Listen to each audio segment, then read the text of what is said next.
안녕하십니까. 오늘은 소생시키는 영이란 무엇인가에 대해서 강의를 시작하도록 하겠습니다. 이 강의를 먼저 듣기 전에 홀리고스트나 그 구원이란 무엇인가, 다시 태어난다는 것은 무엇인가, 그 다음에 이제 혼의 구원이 무엇인가, 이런 것에 대해서 강의를 안 들으신 분들은 먼저 들으시고 이 강의를 들어주시기 바랍니다. 그래야지 더 이해가 잘 될 줄 압니다. 자, 요한복음 5장 21절 한번 봅시다. 왜냐하면 그랬죠. 왜냐하면. 지금 킹제임스 성경에는 이 왜냐하면이라는 뜻이 다 있는데, 이런 표현이 있는데 이 지금 기존의 번역들이 전부 이걸 다 무시해 버렸습니다. 절대로 그렇게 하면 안 됩니다. 그 아버지께서 죽은 자들을 일으켜서 그들을 소생시키듯이, 소생이라는 것은 완전히 살려낸다는 뜻 아닙니까? 바로 그렇게 even so 그 아들이 자기가 바란 자들을 소생시키기 때문이다. 여기서 왜 내가 정관사를 자꾸 그를 썼냐면, 이 그라는 정관사를 사실 우리말로 쓰면 조금 어색한 면이 있지만은, 여기서 아버지가 어떤 아무 아버지를 말한 게 아니라 하나님의 아버지를 말한 거기 때문에 제가 정확하게 그를 살려놨습니다. 그럼 그 아들도 아무 아들이 아니라 예수님을 말하는 거기 때문에 제가 정관사를 그대로 살려놨습니다. 그런데 여기서 보면 소생시킨다는 이 표현이 quickens 이 말인데, 이 quickens란 말은 여기 이 뒤에 이 th가 나오죠. th 이게 뭐냐면 요즘용으로 말하냐면 s하고 똑같습니다. s. 자, 3인칭 현재 단수로 이 s를 붙이는 거죠. quickens 소생시킨다. 이걸 이제 살린다, 이렇게 이제 여러 가지로 표현하는데, 그런 표현보다도 여기서 소생시킨다는 말이 더 적절한 말입니다. 다른 그 리빙이라든지 리브라든지 다른 그런 용어보다도 구분시키기 위해서 이게 소생시킨다고 제가 번역했습니다. 그런데 여기서 주목할 것은 아버지께서 그들을 소생시키듯이 아들이 자기가 바라는 자들을 소생시키기 때문이다. 근데 아버지가 소생시키면 끝나는 것이지 왜 또 아들이 소생시킵니까? 이게 뭐냐면, 여기서 아버지가 나오고 아들이 나오잖아요. 이게 뭐냐면 같은 분이라는 것을 강조하는 겁니다. 다시 말하면 하나님 아버지나 예수 그리스도나 같은 분이라는 거죠. 다시 말하면 그 능력에 있어서, 그 격에 있어서 같은 격이고, 또 그 위치에 있어서 같은 위치라는 거죠. 하나라는 뜻입니다. 하나. 그래서 아버지가 하듯이 아들도 한다는 거죠. 똑같다는 거죠. 아들 능력이 아버지 능력보다 더 낫고 이런 거 없습니다. 그러나 성경에서는 아버지와 아들의 관계를 계속 얘기하고 있는데, 그래서 이제 여호와 증인들이 왜 아버지하고 아들을 하나라고 생각하냐, 다른 분인데 왜 자꾸 하나로 생각하냐, 이렇게 이제 반문합니다. 근데 우리 인간의 이성으로 봤을 때는 그 말이 맞아요. 아니, 아버지는 아버지고 아들은 아들이지 왜 자꾸 하나라고 하느냐. 그런데 이제 성경의 전체 개념을 이해를 못해서 그럽니다. 성경에서 말한 것은, 항상 제가 부탁하고 싶은 것은, 우리가 일반적으로 하는 어떤 상식이라든지 일반적인 지식 있잖아요. 일반적인 견해. 그걸 뛰어넘는 어떤 것이 있어야 됩니다. 성경은 일반적인 그 개념으로 그냥 쉽게 생각을 하면 굉장히 오해될 수 있고 이해 안 되는 것이 굉장히 많습니다. 가령 예수께서 물 위로 걸어갔다. 어떻게 사람이 물 위로 걸어갑니까? 그것이 가능하지 않죠. 그건 누구 말대로 과학적으로 완전히 무식한 소리죠. 그게 전혀 있을 수가 없는 얘기죠. 그러나 물 위로 걸어갔다. 왜 물 위로 걸어갔을까? 어떻게 했을까? 이런 것이 있듯이 여기서도 아버지가 나오고 아들이 나오면 자꾸 우리는 아들 따로 아버지 따로 이렇게 생각하니까 그게 문제가 됩니다. 그래서 문제가 되는 거예요. 제가 말씀드렸죠. 아버지는 우리한테 안 보입니다. 그러나 아들은 우리에게 보이는 거예요. 그래서 아버지가 죽은 자들을 일으켜서 그들을 소생시키듯이 바로 그렇게 그 아들이 자기가 바라는 자들을 소생시키기 때문이다. 다시 말하면 아버지가 하는 일을 아들도 하는 거예요. 다시 말하면 아버지와 아들이 니꼬르다 이 말입니다. 동격이에요. 동격. 한 몸이고 하나입니다. 하나. 요한일서 5장 7절 8절에 있는 것처럼 하나입니다. 하나. 하나인데 이걸 자꾸만 분리를 시키려고 그러니까 문제가 생기는 거죠. 소위 말해서 이것은 이제 일반적으로 이제 삼일체라 그러지 않습니까? 근데 삼일체가 아니다 뭐 이런 걸 떠나서 아버지와 아들의 관계가 어떤 것인지를 모르니까 사람들이 지금 계속 오해가 합니다. 그래서 사람들이 하나님을 믿지만은 예수는 안 믿는다 그럽니다. 왜? 하나님 따로 예수 따로로 생각하니까. 하나님을 믿는데 예수님을 안 믿겠다. 자기는 하나님은 좋아하는데 예수님은 싫어한대요. 그 사람이 지금 하나님이 뭔지 예수님이 뭔지를 전혀 모르는 사람이에요. 아는 것 같지만 그 사람이 생각하는 하나님은 뭐냐면 범신론적인 하나님, 어떤 절대자가 우주에 있을 것이다 라는 막연한 어떤 그런 신앙, 그런 믿음, 자기 나름대로 생각이 있단 말입니다. 근데 예수는 기독교인들이 예수라고 이스라엘에서 태어난 뭐 누구하고 그러니까 그건 이스라엘의 그 영적 지도자지 우리하고는 아무 상관이 없는데 왜 그 이스라엘 사람을 자꾸 우리 한국 사람들이 믿어가지고 천당 간다고 하느냐. 그 사람인데 사람에 불과한 존재를 왜 자꾸 믿는다고 하냐. 이렇게 생각한단 말입니다. 그러니까 이런 말이 보통 상식으로는 굉장히 설득력이 있고 말이 그렇듯하거든요. 그래서 하나님의 말씀은 신비입니다. 신비라고요. 그래서 여러분들이 여기에 대해서 눈을 아직 못 떴다는 것은 미안한 말이지만 그 사람은 지금 아주 어린 상태거나 아니면 아예 구원을 못 받은 상태입니다. 아예 구원을 못 받은 상태입니다. 그러니까 아버지 따로 아들 따로 생각하지 마시라니까요. 그럼 왜 구분시켜놨냐? 아버지의 그 역할을 아들도 한다는 것. 다시 말하면 그 아버지가 지금 우리 인간 세계에 와서 우리와 함께 한다는 것을 보여주는 것이지 아버지 따로 아들 따로 그렇게 하면 안 된다 이 말입니다. 그래서 이게 이제 여호와쟁이들이 말하는 그 소위 말해서 삼일체를 부정한다. 또 뭐 아들은 더 낮은 단계다 이렇게 생각하는데 절대 그런 게 아닙니다. 자, 그 다음에 22절 한번 봅시다. 왜냐하면 또 여기 왜냐하면 또 나오죠. 포가 또 나오죠. 그런데 다 생각시켜버렸죠.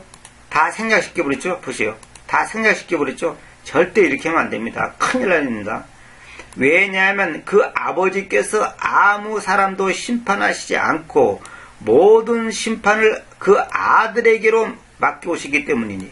야 보세요. 21절에는 아버지가 죽은 자들을 일으켜서 소생시키듯이 아들도 자기가 바라는 자들을 소생시킨다 이렇게 했는데 그 이유를 또 이제 22절에 또 설명을 해놓은 거예요. 왜냐하면 그 이유가 뭐냐? 아버지께서 아무 사람도 심판하시지 않고, 아니 우리 상식으로는 왜 아버지가 심판하지 않습니까? 하나님이 사람을 심판하는데 왜 또 심판하지 않다 해놨을까요? 모든 심판을 아들에게로 맡겨오시기 때문이니. 참 이게 놀라운 얘기예요. 아니 상당히 모순된 얘기예요.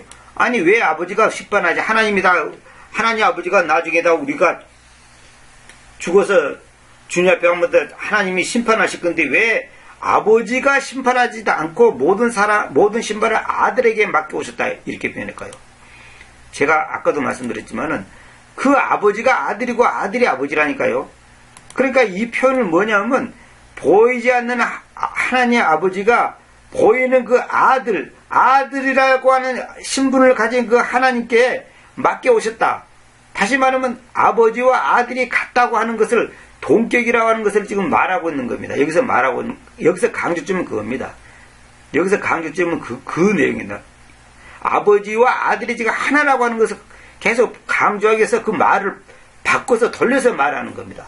다시 말하자면 어떤 회사에서 어떤 사람한테 그 권리를 넘겨준단 말이에요. 그래서 그 위임장이라 그러죠. 땅을 산다 판다 할 때, 집을 산다 판다 할 때 위임장을 써주면 내가 직접 안 가더라도 이 사람이 하는 모든 결정과 이 사람이 하는 모든 계약서를 내가 인정합니다고 법적인 위임장을 써주면 내가 직접 안 가더라도 그 사람이 대신해서 전부 다 일을 봅니다. 변호사가 이제 그런 일을 주로 하지 않습니까? 다시 말하면 아버지의 그 역할과 권리와 그 자격과 모든 것을 아들이 갖고 있는 거예요. 그러니까 아버지 따로 아들 따로가 아니라 아버지와 아들이 하나라고 하는 것을 지금 강조하는 것입니다. 자, 그 다음에 여기서 제가 이제 왜 이렇게 말하냐면 지금 소생시킨다고 하는 이 표현 때문에 지금 계속 강조하는 겁니다. 그러니까 아버지가 소생시키듯이 아들도 소생시킨다는 거죠. 누구를 소생시킵니까? 죽은 자들을 소생시키고 또 아들 입장에서는 자기가 바라는 자들을 소생시킨단 말입니다. 죽은 자들을 일으킨다는 것은 자기가 바라는 자들이죠. 아무나 일으킨 게 아니고 죽은 자들을 일으켜요. 그것은 자기가 바라는 자들이죠. 그러니까 아버지가 원하는 건 이꼬르 아들이 원하는 것이다 이 말입니다. 자, 여기 보세요. 이제 요한복음 6장 63절로 제가 넘어갈게요. 지금 왜 제가 이 소생시키는 영에 대해서 지금 강조하냐면 조금 이따가 계속 나오지만은 그 소생시키는 영이 결국은 우리가 전에 말씀드렸듯이 홀리 고스트, 홀리 스피릿, 그냥 스피릿, 이 거룩한 숨, 또 거룩한 영, 그거 다 같은 분입니다. 같은 분인데 그것을 이번에는 이 각도에서 말하고 다음에는 저 각도에서 말하고 이번에는 이면을 더 강조하고 다음에는 저쪽을 더 강조하고 이렇게 성경은 다양하게 말하고 있습니다. 다양한 각도에서. 그래서 어떤 데는 말씀에다가 어떤 데는 지혜 하다가 어떤 데는 주님 하다가 어떤 때는 아들 어떤 때는 홀리고스트에다가 어떤 데는 홀리 스피릿 이 강조점과 그 반복되는 말이 다양한 것이지 사실은 다 같은 분이에요. 제가 전에도 말씀드렸지만 성경의 주제는 예수 그리스도예요. 창세기 1장 1절부터 요한계시록 마지막까지 전부 예수님을 소개하는 거고 예수님이 어떤 분이고 그분의 역할이 뭐고 그분이 어떤 존재라는 것을 자세하게 다양한 각도에서 말합니다. 자, 보세요. 요한복음 6장 63절. 소생시키는 것은 그 영이니. 잘 보세요. 소생시키는 것은 그 영이니. 영이라고 그러죠. 그냥 영 그러면 안 됩니다. 유일한 영, 하나밖에 없는 그 영. 그라는 그 정과사를 꼭 살려줘야 됩니다. 그 육체는 아무것도 유익을 주지 못한다. 보세요. 육체는 아무것도 유익을 주지 못한다. 다시 말하면 예수 그리스도가 소생시키는데 소생시키는 것은 영이 소생시키는 것이지 육체가 소생시키는 게 아니단 말입니다. 다시 말하면 인간 예수, 그냥 우리와 똑같은 육체를 가지는 하나의 인간 예수만으로는 아무것도 유익을 주지 못해요. 그분도 밥 먹어야 되고 그분도 잠을 자야 되고 그분도 휴식이 필요한 분이에요. 완전한 사람으로서의 예수님은 우리와 똑같은 육체를 갖고 계신다니까요. 그런데 그 예수님이 우리는 보통 어떤 사람들이 이렇게 생각합니다. 껌만 육체처럼 보이고 껌만 사람처럼 보이는 것이지 진짜 사람은 아니다. 이게 바로 영지주의자들의 주장입니다. 그게 아니에요. 진짜 사람이고 진짜 하나님이에요. 진짜 사람이 아니면 그분은 구원자가 될 수가 없습니다. 왜? 진짜 사람이 죽어야지 사람의 그 생명을 살리는 것이지 가짜 사람이 인간 아니면 뭐 그냥 유령처럼 생긴 가짜 사람이 죽어서 사람을 구원시키는 게 아니에요. 사람이 죄를 지었기 때문에 사람이 죽어야 한다 이 말입니다. 사람이 그 죄값을 치러야죠. 근데 그 사람으로서는 이 땅에서 치를 사람이 없어요. 왜? 다 죄인이니까. 다 죄인이기 때문에 인간 중에 어떤 사람이 죽어서 인류를 구원할 수 있는 사람이 없기 때문에 하나님이 사람이 되셔가지고 말씀이 육체로 만들어져가지고 말씀 대신 그 하나님이 사람 육체로 만들어져가지고 우리 가운데 오셔가지고 하나님 자신이 죽는 거예요. 그것이 바로 창세기 22장 8절에 있는 내용이고 갈라디아서 2장 20절에 자신을 주셨다 그래요. 자신을 주셨다 그랬거든. 인간들에게 자신을 주는 거예요. 그러니까 하나님이 자신을 주지 않으면 구원시킬 사람이 구원을 받을 수 있는 그 방법이 없는 거예요. 그러니까 자신 주셨다는 말은 무슨 말이냐면 하나님이 인간으로 만들어졌다는 거죠. 그것이 바로 성경에서 말씀이 육체로 만들어져 이른 그 말의 의미입니다. 자, 보세요. 소생시키는 것은 그 영이니 그 육체는 아무것도 유익을 주지 못한다. 자, 여기서 이제 왜 못하냐? 여기 이제 콜론이도 딱 찍어져. 이 콜론 찍어 점 2개 찍어있죠. 이게 뭐냐면 그것에 대한 부연 설명을 지금 하는 겁니다. 내가 너희에게로 이야기하는 그 말씀들. 자, 보세요. 내가 너희에게로 이야기하는 그 말씀들, 그것들이 영이며 그것들이 생명이다 일어났죠. 영이고 생명이다 그랬죠. 자, 여기서 이제 스피커에 대해서 내가 좀 설명할게요. 사람들이 뭐냐면 여기서 보세요. 우리 개혁성경이나 좀 보세요. 내가 너에게 이룬 말은, 또 내가 너에게 이르는 말들은, 내가 너에게 하는 말들은, 이렇게 말이라고 그래놨잖아. 그러니까 이렇게 이런 식으로 애매하게 하면 안 되고, 여기 이야기한다는 것은 공식적으로 말하는 거예요. 공식적으로. 영어에서는 뭐냐면 스피커가 있고 톡, 대화하다가 있고 이야기하다가 있고 say, 그냥 말하다가 있고 그 다음에 tell 있죠. tell, 알려주다. 이렇게 다양한 표현이 있습니다. 물론 언급하다 뭐 그따 다른 표현도 있습니다만은 이 이야기한다는 말을 정확히 살려야 됩니다. 내가 너에게로 이야기하는 그 말씀들 주님께서 살아계실 동안에 하신 말씀이 얼마나 많겠어요. 너 밥 먹었냐? 너 몸이 어떠냐? 이런 말도 했을 거란 말입니다. 그런 것은 성경에 기록되지 않았어요. 단지 주님께서 꼭 필요한 것들만 기록해놨다고 지금 요한복음에 있죠. 다시 말하면 주님께서 너에게로 이야기하는 그 말씀들 지금 공식적으로 얘기를 한단 말입니다. 주님께서 물론 이제 say로 말하는 것도 다 이제 하나님의 말씀이지만은 여기서 이제 공식적으로 스피크한다고 이렇게 표현해놨죠. 그 말씀들이 그것들이 영이며 그것들이 영이며 이렇게 됐죠. 영이며 그 다음에 그것들이 생명이다 그랬죠. 그러면 왜 또 그것들이 영들이며 하지 않고 영이며 그랬습니까? 왜? 주님의 영은 하나지 둘이 아니거든. 둘, 셋, 넷, 다섯 그런 게 아니거든요. 그러니까 소생시키는 그 영이 주님의 영입니다. 그러면 여러분 생각대로 또 왜 대문자를 안 써 있습니까? 또 이렇게 반문할 수가 있어요. 이것은 뭐냐면 한 인간으로 오신 그 예수님의 영을 보여주기 위해서 이렇게 해놨습니다. 이것이 마치 요한일서 5장 8절에 보면 거기서 영을 보면 그 소문자로 써 있어요. 그 뭐냐면 인성을 지니신 예수님의 인성을 강조하기 위해서 보여주기 위해서 하기 때문에 소문자로 쓴 거예요. 그 소문자로 쓴 영이라고 해서 더 가치가 낮은 영이냐 그런 건 아니고 한 인간으로서의 오신 그 예수님의 영 그걸 말한 겁니다. 그 인간으로 오신 그 예수님을 강조한다 할까요? 이렇게 이제 그 예수님의 인성을 갖다가 보여주기 위해서 지금 하는 말이기 때문에 이것은 소문자로 쓴 겁니다. 그러니까 예수님께서 소생시킨 것은 영이니 그 육체는 아무것도 유익을 주지 못한다. 너에게로 이야기하는 그 말씀들 그것들이 영이며 그것들이 생명이다. 이렇게 그것들이 생명이다 일어났죠.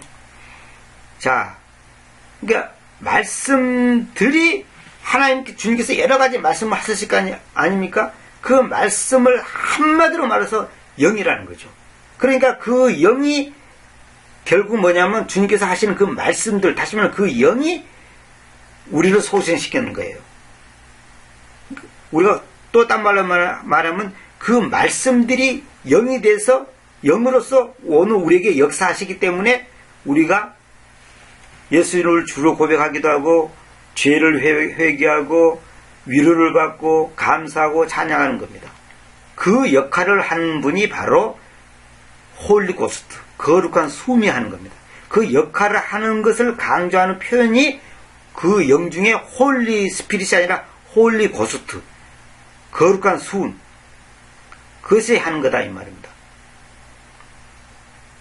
여기 보면 개혁성경은 살리는 것은 영이니 육은 무익하니라 내가 너에게 이르는 말은 영이요 생미라.